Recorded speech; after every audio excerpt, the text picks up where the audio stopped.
Bendiciones, bendiciones, shalom, mi gente, ¿cómo están todos? Sean más que bienvenidos a nuestro canal, su canal Cristianismo Reformado, donde estamos trayendo luz a las naciones de la tierra.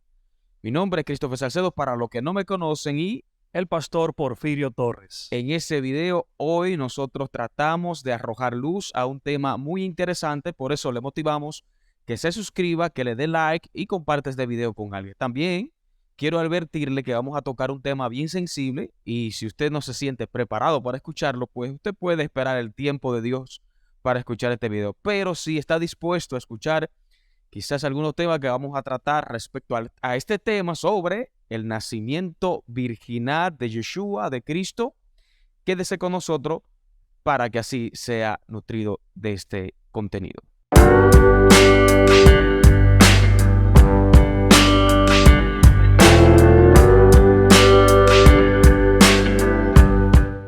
Bien, estamos aquí ya con el pastor Porfirio, como cada segmento trayendo luz a las naciones de la tierra y a todos los hermanos que se conectan.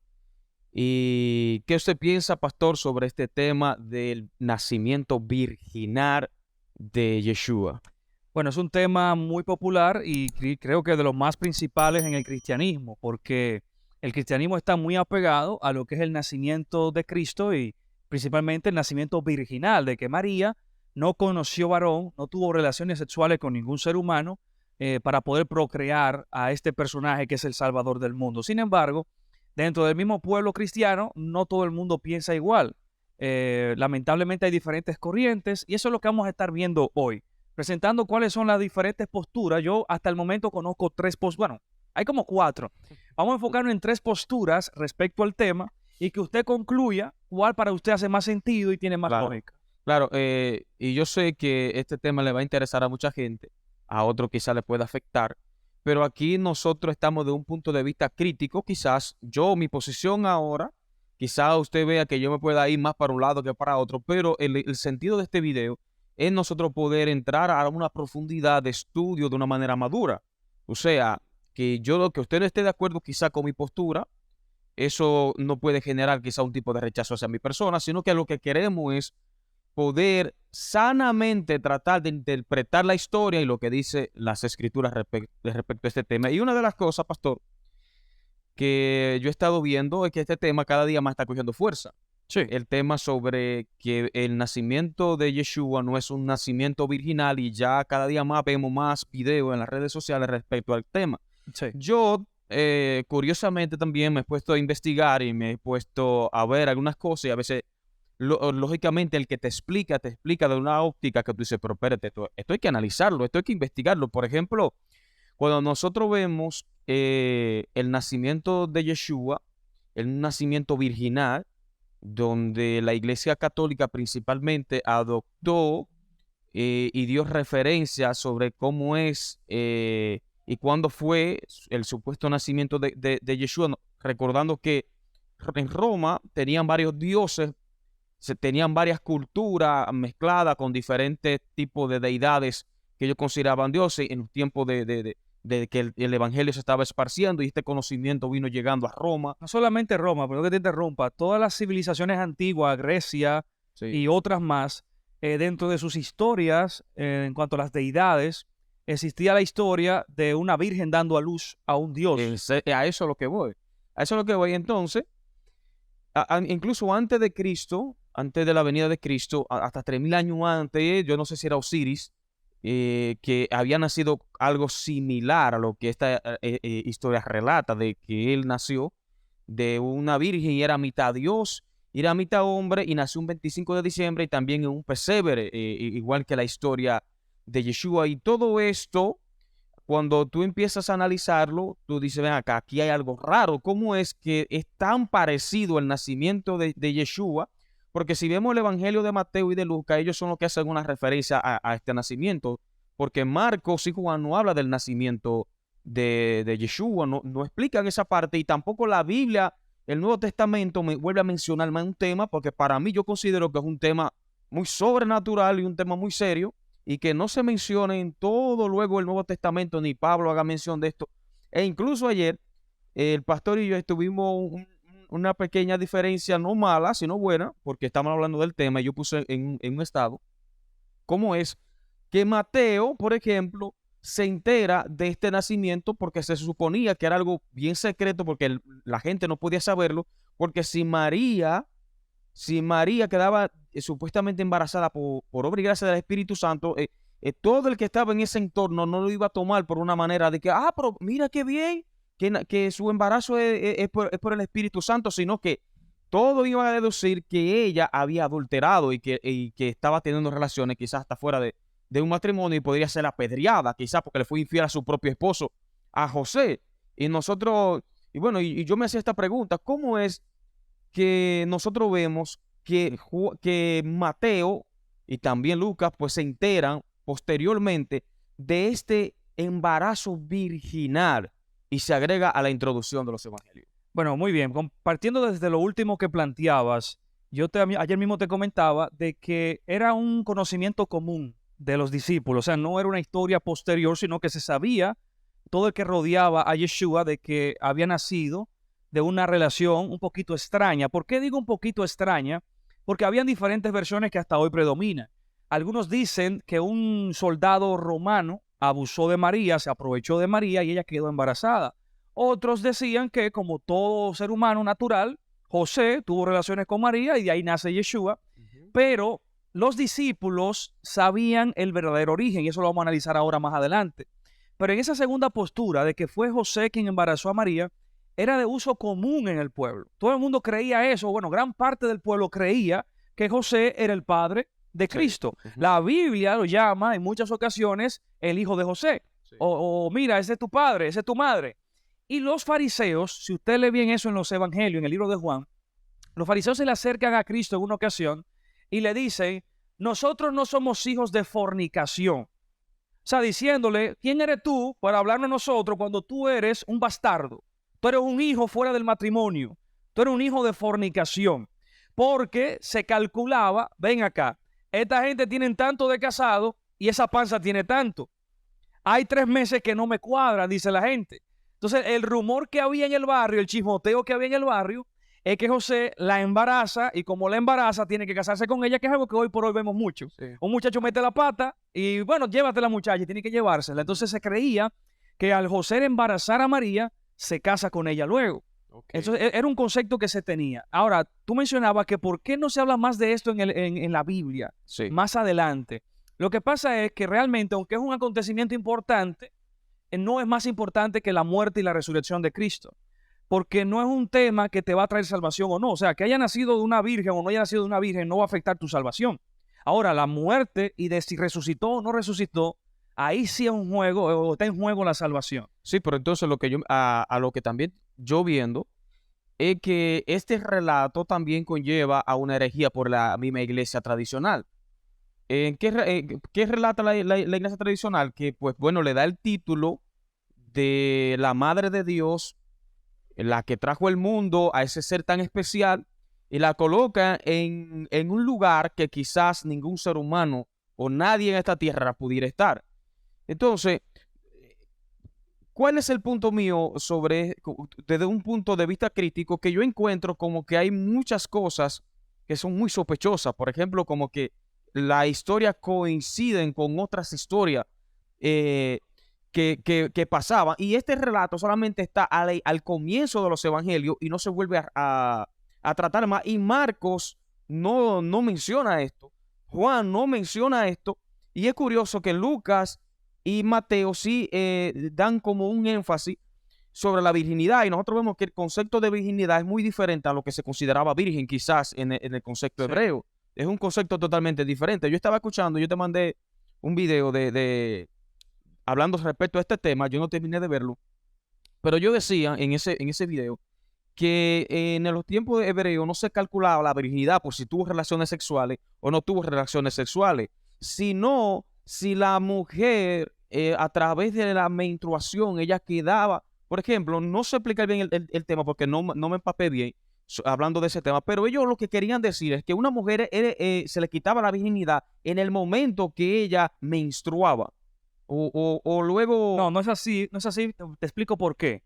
La Torá explica una ley sobre los recién casados. Okay. La ley de recién casados, según la ley de Moisés, es que en la noche de boda o en la luna de miel, luego que tuvieran acto sexual a dos parejas, tenían que mostrar las sábanas manchadas de sangre, Okay. de que la mujer rompió el limen, rompió la virginidad, y esa era la garantía. Incluso esa sábana la llevaban a la madre y al padre de la novia para que no hubiera difamación o acusación alguna. Eso lo dice la Torá. Eso lo dice la Torá. Entonces, Okay. esa es la ley. O sea, la ley hebrea, según la Torá, es cómo tú muestras que eras virgen. Luego que tú te casas, tráeme la sábana. Okay. Y esa sábana sangrando de que tú tuviste relaciones sexuales por primera vez es la evidencia de que tú eres una virgen. Okay. Entonces, esa postura que tú planteas es un pensamiento judío, pero no directamente aferrado a la Torá, sino un concepto judío de unas sectas ahí, pero no directamente la Torá. Okay. Ahora, volviendo al punto de los evangelios, hay historias que aparecen en un evangelio y en otro evangelio no. No significa que por eso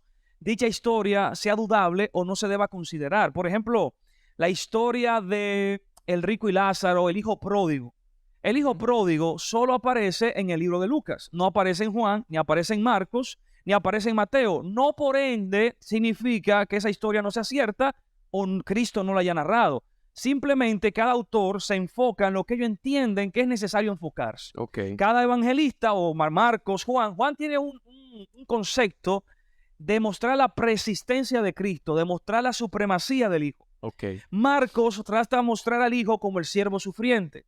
Mateo trata de convencer a los judíos a través de las profecías de que Yeshua es el Mesías. O sea, cada uno tiene un objetivo diferente. Por eso no siempre van a hablar de lo mismo ni enfocarse en lo mismo. Ahora bien, la postura más popular, y es la que la mayoría de personas que nos ven abrazan, es la siguiente. El Espíritu Santo, como narran los evangelios, viene sobre María y ella queda embarazada por obra del Espíritu Santo sin contacto alguno de varón. Los que defienden la otra postura de que fue José quien embarazó a María, tienen muchas cuestionantes que responder y resolver. Una de ellas, Mateo capítulo 1, verso 25, dice: pero José no tuvo relaciones sexuales con María hasta después que ésta dio a luz a Jesús o a Yeshua. Okay. O sea, el versículo claramente te dice, José no la tocó, no tuvo sexo con ella hasta que ella dio a luz al Hijo de Dios. Ese texto alguien puede alegar, sí, pero eso pudo haber sido añadido por la Iglesia Católica. Eso es lo que se dice. El que dice esa postura dice que completamente. Quien dice eso tiene que demostrarlo, porque yo puedo decir que la Biblia lo escribieron en Marte unos extraterrestres, pero yo tengo evidencia para decir que los extraterrestres escribieron la Biblia. Sí, yo entiendo. O sea, quien dice eso, ok, suena muy bonito, pero demuéstrame que no es así. ¿Por qué lo digo? La mayoría de Mateos traducidos del hebreo, porque la Iglesia Católica no traduce del hebreo, la Iglesia Católica traduce del griego y del latín. Sí. Los manuscritos que se han tomado de Mateo en hebreo para traducirse al español contienen el versículo. Yo escuché una postura que decía que ese Mateo que tenemos, pues no es el Mateo original. ¿Por qué? Porque si vemos la genealogía, faltan como cuatro o no sé, 5 generaciones por agregar, porque no hay una coincidencia. Y el Mesías tenía que venir de la casa de David. Y María no pertenece a la casa de David, sino que María viene de la tribu de Leví, porque si vemos a Elizabeth es de la tribu de Leví y ella es pariente de María. Entonces, la profecía dice, y también lo dice, si buscamos Samuel, segunda de Samuel, no me acuerdo del capítulo, que habla sobre la profecía del Mesías. Del hijo de David. Sí, que el Mesías que Dios le daría, e incluso dice que iba a ser un pecador, no dice que iba a ser santo y perfecto. Eso es lo que dicen los que sostienen esa postura. Yo creo que era santo y perfecto. Ahora, lo que avalan y lo que usan textos sobre que iba a venir un Mesías, en ese capítulo habla de que ese Mesías no iba a ser un Mesías sobrenatural, sino que iba a ser un Mesías, un hombre común y corriente como usted y como yo. Bien, lo que pasa es que las profecías, muchas, tienen doble cumplimiento. Y eso es bueno que las personas lo entiendan. La profecía de Samuel, capítulo 12, si no me falla la memoria. Creo que sí. El capítulo 12, capítulo 12 por ahí, segunda de Samuel, o el capítulo 7, habla de la promesa que Dios le entrega a David, de que uno de su linaje sería quien construiría el templo y que su reino sería para siempre. Salomón cumplió parte de esa profecía porque construyó el templo. Sin embargo, Salomón no reinó para siempre. Entonces, ¿qué sucede? Cristo no construyó ningún templo. pero se cree que su reino va a ser para siempre. Entonces son profecías que se cumplen tanto en Salomón en parte como se van a cumplir en Cristo. Ahora bien, en esa postura, ellos tienen razón en algo. Y ojo aquí con esto que voy a decir, es muy interesante. Quienes defienden la postura de que José es el padre de Yeshua y que Yeshua no es obra del Espíritu Santo, dicen que se usa muy mal en la profecía de que la Virgen concebirá y dará a luz un hijo y será llamado su nombre Emmanuel, citando a Isaías. Y ojo con esto, si usted cree que Cristo nació de manera virginal y que no hubo intervención humana, sino que es obra del Espíritu Santo, está bien por usted, pero no use ese versículo para tratar de demostrarlo, porque va a quedar muy mal parado por dos razones. Número uno, esa profecía de Isaías no habla de Cristo. Y número dos, el término que se usa en Isaías no es virgen, es joven. No es el término alma que se usa en ese texto de Isaías no significa virgen y usted puede investigarlo. Por lo tanto, no aplica para María. Al contrario, si usted quiere hacer cumplir esa profecía en María, no necesariamente María tenía que ser virgen, porque alma significa joven, no virgen. Para virgen se usa otro término en hebreo que no es alma. Okay. Y no se refiere a Cristo cuando dice, porque aquí que la Virgen concebirá y dará a luz un hijo y será su nombre llamado Emmanuel. Cristo no se llamó Emmanuel. ¿Por qué no le pusieron Emmanuel a Cristo según la profecía? Porque esa profecía no es de él. Sí. Si tú lees el libro de Isaías, esa señal se le da al rey de la época porque hay un ejército enemigo que lo está amedrantando y están llenos de miedo. Y Dios le está diciendo, no tengan miedo, pero ellos aún así están asustados. Entonces Dios le dice, pídeme una señal para que tú veas que yo estoy con ustedes y que ustedes van a vencer. Y él dice, no, yo no te quiero pedir señal. Y dice, yo mismo te voy a dar una señal. La joven esa va a quedar embarazada y dará a luz un hijo. Y antes de que el niño, léala la profecía, léala, Isaías capítulo 9. Dice, antes que el niño sepa desechar lo bueno y lo malo, tú habrás derrotado a esos reyes malvados. Entonces el niño más adelante aparece un personaje llamado Emmanuel y efectivamente el rey derrotó a los enemigos como Dios lo había prometido. Esa profecía se cumplió en la misma época que fue dada. Esa profecía no era. Yo lo usaba muchísimo esos textos. Sí, pero esa profecía no la tienes que usar para defender a Cristo como el nacimiento. Ahora, yo le hago una pregunta a usted, pastor. Si Cristo dijo que él vino a cumplir la palabra, ¿dónde encontramos la profecía que él iba a nacer de una virgen? ¿Cómo lo hacemos bíblico ese nacimiento? Bueno, se pudieran acudir a varios textos. Yo por asunto del tiempo, porque quiero entrar en materia, en una evidencia que nos da Mateo, te diría, por citarte uno de los tantos que puedo buscar, el primer libro de la Biblia, Génesis. La primera profecía que Dios entrega, se le entrega a una mujer que no ha conocido varón, que es Eva. Cuando Dios habla con Eva, Eva no ha conocido varón, Eva es virgen, usted puede leerlo, no ha tocado varón, es señorita, y Dios le dice a esta virgen, tu simiente, no le dice la simiente del varón, porque Dios pudo haberle dicho a Adán, de tu simiente voy a levantar uno que va a destruir a la serpiente, que viene siendo el diablo y Satanás. A la mujer le promete, de tu simiente, no de la del hombre, de tu simiente levantaré un linaje, una persona que va a destruir la cabeza de la serpiente. Entonces ahí vemos que Dios le entrega esta promesa a una mujer virgen de que de su simiente, de la mujer, no del hombre, iban a ser un salvador que iba a destruir la cabeza de Satanás. Hay otros textos que se pueden citar, pero esa es la primera profecía bíblica y se puede utilizar para este tema. Ahora bien, Mateo, tú mencionabas algo acerca de la genealogía. Yo te decía, el Mateo hebreo, o sea, el Mateo original se escribió en hebreo, sí, no en griego. Las versiones griegas tienen un serio problema con Mateo. La hebrea no tiene ese problema. Y por eso nosotros siempre acudimos al hebreo y nos ve citando mucho el hebreo porque es el idioma original de la Biblia. Y eso es un problema, porque mira lo que pasa. Es un problema porque la gente que viene y se convierte, por ejemplo, la gente que se convierte con la Reina Valera. No es que se convierte con ella, sino que le predicaron, se convirtió y la Biblia que encontraron, esa es la que usan en su iglesia. Sí. Pero después esa gente se matan por esos textos. O sea, yo creo en lo que dice ahí literalmente y no le importa lo que pueda decir otro. Entonces, ¿cómo nosotros hacemos para ese tipo de Pero te lo voy a poner sencillo, para ese tipo de personas. ¿Sabía usted, si usted de lo que dice la Reina Valera es la palabra de Dios perfecta, irrefutable y sin errores?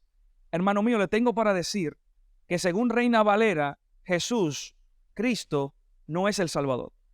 Según Reina Valera, Cristo no es el Hijo de Dios. Según Reina Valera, Él no es el Wow, Mesías. está fuerte entonces. Y se lo voy a demostrar ahora. Puedo usar la guagua, wow. Se lo voy a demostrar ahora. Según Reina Valera, Él no es el Salvador del mundo. Dios mío.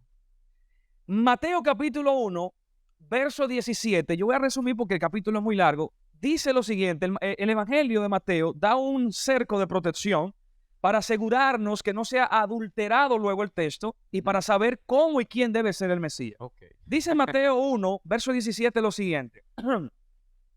De manera que todas las generaciones desde Abraham hasta David son 14. Desde David a la deportación a Babilonia son 14. Y desde la deportación de Babilonia hasta el Mesías deben ser 14. Okay. Ahí las matemáticas son exactas. De Abraham a David, 14. De David a la deportación, 14. Y de la deportación a Cristo, 14 generaciones. Y narra el mismo capítulo cuáles son esas 14 generaciones de cada ámbito. Voy a obviar la que es de Abraham a David y de David a la deportación para ganar tiempo. Y voy a enfocarme en la que es de la deportación hasta la venida del Mesías. Y ayúdame a contar con las manos. Okay. Dice aquí, después de la deportación, versículo 12, Mateo 1:12, después de la deportación de Babilonia, Jeconías engendró a Selatiel. Primero, Ajá. Salatiel engendró a Zorobabel. 2. Zorobabel engendró a Abiud. 3. Abiud engendró a Eliaquín. 4. Eliaquín a Azor. 5. Azor a Sadoc. 6. Sadoc a Aquín. 7. Aquín a Eliú. 8. Eliú a Eliezer. 9. Eliezer a Matán. 10. Matán a Jacob. 11. 11, ¿verdad? Y dice, el verso dice, y Jacob engendró a José, el marido de María. José viene siendo la 12. 12. Faltan 2. Entonces, si José, y aquí viene un fuetazo para los dos grupos, para el que dice que Cristo es hijo de José también va este fuetazo. Si José es la generación número 12, Cristo viene siendo la número 13. Entonces, no puede Entonces, ser. Cristo no es el Mesías, estamos esperando otro Mesías. Entonces, ¿qué hacemos ahí? No, Cristo no es el Mesías, tenemos que esperar a otro Salvador. Dios mío, ¿y ahora? Según Reina Valera, la Biblia más amada en el mundo cristiano, la que para muchos no tiene errores, aquí me presenta un grave error. Pero que el error es tan grande, y excúseme, que mucha gente cree todavía, hasta eso de hoy, que Jesús hablaba así. Vosotros. Vosotros oiréis. Hasta eso, yo te aseguro eso, que hay mucha gente que piensa, porque yo le he dicho en otra parte, y la gente, ¿y es verdad que no? No, porque eso fue Cipriano. Era hebreo. Ese Franco que era español, esa gente que lo tradujeron del español para acá. Pero sí, volviendo al Volviendo al punto. punto, vemos que según Reina Valera y el contexto de Mateo, de la deportación hasta Cristo, solo hay 13 generaciones. Cristo viene siendo la 13ª generación. ¿Y cómo resolvemos eso? Entonces, para resolver eso, hay que irnos al Mateo en hebreo. Pero ahí es donde entraba ahorita. El Mateo en hebreo me dice el mismo que el versículo 25 que la versión griega. El Evangelio de Hebreo de Mateo dice que José no conoció a María, no la tocó, no tuvo relaciones. Pero el problema con el Mateo hebreo es que los teólogos evangélicos dicen que ese Mateo hebreo es falso. No. Ellos hay un Mateo hebreo llamado el Mateo de Shem Tov, que a mediados de la era medieval, por aquí, hace unos cuantos siglos atrás. Ese es moderno, está bien. Pero el Mateo original que habla Eusebio de Cesarea, un historiador y un padre de la iglesia, Eusebio de Cesarea habla de ese evangelio que está en la biblioteca de Cesarea. Hay un erudito muy famoso, ustedes lo pueden buscar, que se llama Nehemías Gordon. Él tuvo acceso, porque él es judío y estudia todo eso de las escrituras antiguas, y él encontró varios Mateo hebreos en esas bibliotecas antiguas. Y se han hecho traducciones de esos Mateo en hebreo. Nehemías Gordon, busque ese descubrimiento. Y ahí está todo como lo digo aquí. O sea, ese evangelio confirma que Cristo nació de una virgen. ¿Por qué? Porque dice que Mateo no la conoció hasta después que dio a luz a Cristo. Aparte de eso, si José es el padre de Cristo, ¿por qué José quiere salir corriendo cuando se entera que María está embarazada? Dice que, ven acá, esta mujer me engañó, pero como era un hombre justo y él sabe que la van a apedrear, dice que quería dejarla en secreto, pero dice que vino un ángel y le dijo: José, tranquilo, que ese hijo que ella tiene es hijo de Dios, acéptala como tu mujer. Y luego se casan, no estaban casados. Entonces, si Cristo hubiese sido hijo de José, es el fruto de una fornicación, es un bastardo. ahí también tenemos otro problema porque nace de una relación prohibida y nace bajo pecado. Ahora, yo hago una invitación y yo sé que el pastor se atreve a aceptarla. Si hay alguien que está viendo este video que está dispuesto a debatir con el pastor Claro que sí, este tema y usted cree que no es como el pastor está diciendo, lo podemos hacer. está abierto, ustedes nos escriben ahí y nos ponemos en contacto para el debate. Muy bien, entonces voy a terminar con esto. Hay una revelación profunda aquí. En el verso 16 de Mateo, si usted lo busca en la versión en hebreo del Evangelio, va a descubrir algo maravilloso. Y es lo siguiente, pastor. Voy a leer el verso 16. Dice, Jacob engendró a José, el marido de María, convirtiendo a José en la 12ª generación y a Cristo en la 13ª. Habiendo un problema porque dice que el Cristo sería la 14ª generación. El Mateo en hebreo no dice esto que dice Reina Valera, sino que dice, escuche esto aquí, interesante, usted nunca ha escuchado esto, esto es nuevo para sus oídos quizás. Dice el Evangelio de Mateo en hebreo, Jacob engendró a José y en vez de decir el marido de María, como lo traduce la versión griega, dice el padre de María. Ese José que es mencionado ahí no es el esposo de María, sino el papá de María. Por eso usted notará que la genealogía de Mateo y la genealogía de Lucas no se parecen. Ok, Lucas está hablando de José, que es el esposo de María. ok. Y Mateo está hablando del José, que es el papá de María. Entonces, ¿qué sucede aquí? José es la 12ª generación y José es el padre de María. Convirtiendo a María ¿en quién? En la 13ª generación. Okay. Y como Jesús o Yeshua es hijo de María, convierte a Jesús en la 14ª generación. Es decir, que Mateo no se equivocó, Reina Valera sí, y las versiones en griego Okay. sí. Ahora yo digo una pregunta. Usted sabe, no sé si era machismo en ese tiempo, porque aún sigue existiendo de soy de hoy. Sí, En un reino, quien puede, incluso todo hombre, hasta en las tribus paganas, quería un hijo varón. Porque el hijo varón era el heredero, ¿verdad? sí, Y el que podía también dar como la genealogía de la heredad sí, para el reinado. sí. María no es hombre. Entonces, Ujú. ¿cómo Yeshua se convierte? Porque si vemos toda la genealogía, además está la genealogía de un hombre, fulano el papá de fulano, fulano el papá de fulano, fulano el papá de fulano, y cuando llegamos a la generación número 13, encontramos que fulano es el papá de María, y no puede ser. Tendría que ser... Sí puede ser, porque él puede tener una hija hembra, y era su única hija hembra, porque no se registra que ese José haya tenido más varones. Ahora te explico algo. Lo que tú planteas es un asunto cultural, pero no bíblico. Me explico. La Torá o la ley no prohíbe por ningún lado que una mujer sea heredera o que pueda dar el trono a alguien. Sí, O sea, pero hay un problema de genealogía. no. Porque desde el inicio de la Torah, si vemos, nunca mencionan a la mujer. Sí la Siempre, menciona. ok, la menciona, pero no en el sentido de este sentido. Mira, si vamos con Adán, Adán engendró a fulano, fulano engendró Sí. no engendró a que siempre es con el hombre, Sí, el hombre, nunca cae en la mujer. Pero acuérdate que estamos hablando de un personaje que no es común y corriente. Es el personaje que es el Hijo de Dios. Entonces Dios, como es Hijo de Dios... Para mí hay un hueco ahí. Pero el asunto está que aunque aparentara haber un hueco, hay que demostrar que hay un hueco. Porque lo que te estoy diciendo es cómo tú demuestras con la Biblia que una mujer no puede darle el trono a alguien. No hay forma de demostrar eso en la Biblia. Pudiéramos acudir al machismo y al patriarcado. Sí, pero mira, si seguimos el patrón lógico. Mira cuál es el patrón lógico aquí. Que una mujer anciana no puede tener hijos, pero Sara lo tuvo. Hay muchos patrones que son ilógicos en la Biblia y Dios lo hace posible. Yo entiendo que sí, pero mira, estamos en Mateo y escuche, esto se pone bueno. Y perdón, espérate, yo voy a leer la genealogía desde de Abraham a David y de David a la deportación, donde sí se mencionan mujeres. ¿Se menciona mujer? Sí, se menciona a Rahab, que es la prostituta. Sí, pero se menciona a Ruth, porque Ruth viene siendo la tatarabuela de Cristo Sí, también. pero si vemos la intención de Mateo, Mateo lo que hace es que viene desde David, viene desde allá, hablando de los padres. ¿Cuál es el propósito Y de viene Mateo? y cae en un hombre, Sí. no cae. No, pero ¿cuál es el propósito de Mateo con esto? Mostrar dos cosas. Número uno, el linaje de Cristo, que viene de David y viene de Abraham. Y demostrar que no hubo una intervención humana en el embarazo de María. Es lo que el Evangelio está tratando de demostrar. Ahora, uno puede estar en desacuerdo con Mateo, pero Mateo era un discípulo, era un apóstol, y los manuscritos en hebreo, incluso... Porque el asunto está que el que el que está en contra de esa postura no cree que Mateo lo escribió.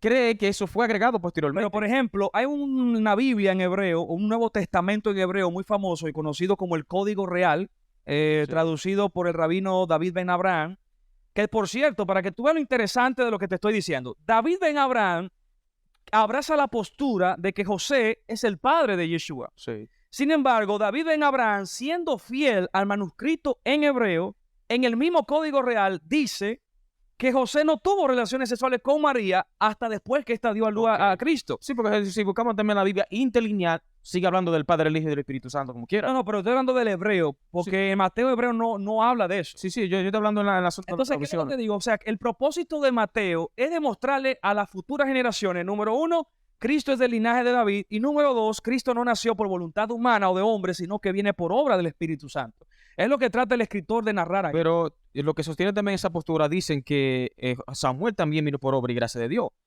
Los hijos de Sara también vinieron por obra y gracia de Dios, porque ella era estéril. Entonces, eso lo convertía...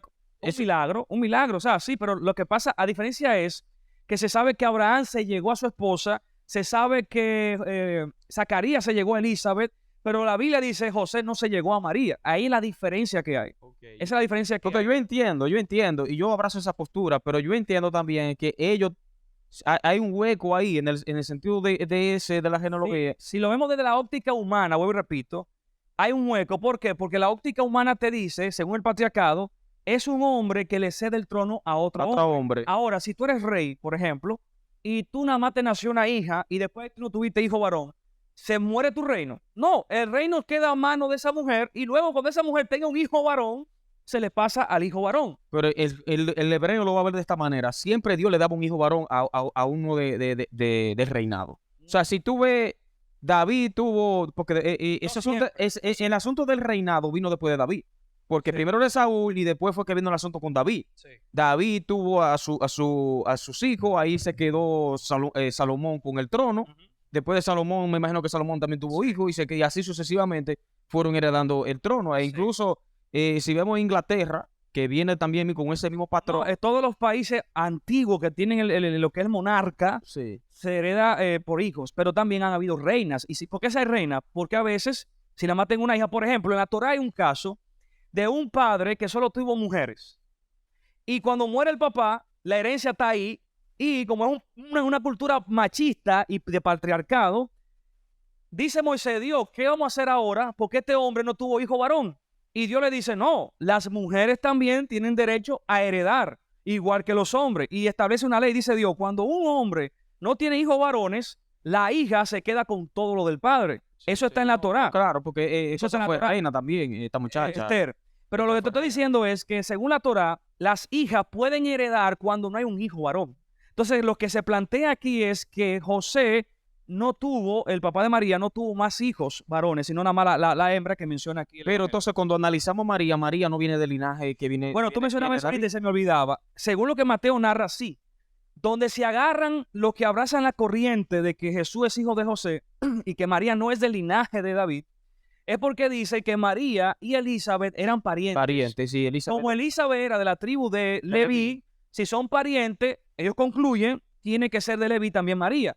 Porque en la Biblia completa no habla de qué linaje específico es María. Aquí sí, cuando dice que José es el padre de María y José viene de David. Sí, claro, pero recuérdate recuérdate que el que sostiene la postura dice que eso no existe. Bueno, porque él tiene que demostrar que no existe. Pero con esos mismos argumentos, usando esos mismos argumentos. No, o sea, es que tiene que mostrarme un argumento, o sea, para él demostrar eso, tiene que buscar un manuscrito antiguo que diga lo que él dice. Por ejemplo, ellos pueden usar lo que yo estaba usando contigo ahora mismo, decir que para poder ser Yeshua, el heredero al trono, no debió ser María, sino que debió ser José. ¿Pero en qué se basa? ¿No se basa en la Biblia? Sí. ¿En qué parte de la Biblia? Si tú, no, porque en la Biblia no lo dice así específicamente. Pero ¿por qué no lo dice específicamente? Porque es como tú decías los otros días en el asunto del Shabbat. Eso no era un asunto que había que hablarlo. Eso se sabía de generación en generación cómo era que tenía que hacer. Pero lo que te digo es, el Shabbat tú puedes demostrar en la Biblia. Eso que ellos plantean no pueden demostrar en la Biblia. Se basan en la cultura, pero no tienen cómo demostrar en la Biblia. Ahora, ¿qué es lo que yo te digo a ti? Si ellos dicen, no, eso está mal ahí, ellos tienen que buscar un manuscrito antiguo que sí diga lo que ellos dicen, y eso no lo tienen. Mientras tanto, como ellos no lo tienen que aceptar hasta que aparezca uno que diga lo contrario. Entonces, para ir cerrando, porque ya tenemos bastante tiempo y Sí, no cansar a la audiencia con el tema, sí. lo que digo es que Leví, por ejemplo, Elizabeth de la tribu de Leví, y dice que María es pariente de Elizabeth. Ahora, ¿cuál es el problema aquí que quizás ese grupo ignora, digo yo? Ujú. Israelitas son todos parientes. El que es de la tribu de Benjamín, con el de Judá, con el de Zabulón, son todos parientes porque son todos del mismo padre, son hermanos. Ok. Entonces, el término pariente podía utilizarse para cualquier compatriota de la nación, porque todos vienen de Abraham y Jacob, Isaac. Pero que son entonces sus se padres. decía también que Juan el Bautista y Yeshua eran primos. Sí, son primos. Son primos, entonces era porque eran parientes, Elizabeth, parientes de familiares. Pero es a donde quiero llegar, o sea, el que naciera de la tribu de Benjamín era primo de Yeshua también, porque todos son Sí, primos. sí, no, claro que todos son familiares, pero Son primos hermanos y hermanos. para ya cerrar este tema, entonces María siguió siendo virgen o no. Según el texto que leí en Mateo 1:25, y con esto terminamos, dice, y José no tuvo relaciones sexuales con ella hasta es poniéndole fin a un periodo, hasta que dio a luz a Yeshua el Cristo. O sea que después de ahí tuvieron relaciones y los evangelios lo confirman cuando dicen que los hijos de María y José se llamaban tal. Y Si les gustaría que hablemos de este tema en un próximo video, dejen en los comentarios. También si tienen alguna duda, también dejen en los comentarios para nosotros tratarlo en otros temas. Si se quedó alguna duda, sabe que el tiempo aprecia. Usted escribe ahí si quiere que sigamos hablando de este tema. Y si no, pues muy bien, denle like, suscríbase y gracias por estar con nosotros aquí. Sí, será hasta la próxima entrega. Compártalo, coméntelo si le quedaron lagunas. Si tienes preguntas sobre este tema, pónganlo en los comentarios y estaremos respondiéndole con mucho amor y aprecio. Así que hasta la próxima. Shalom.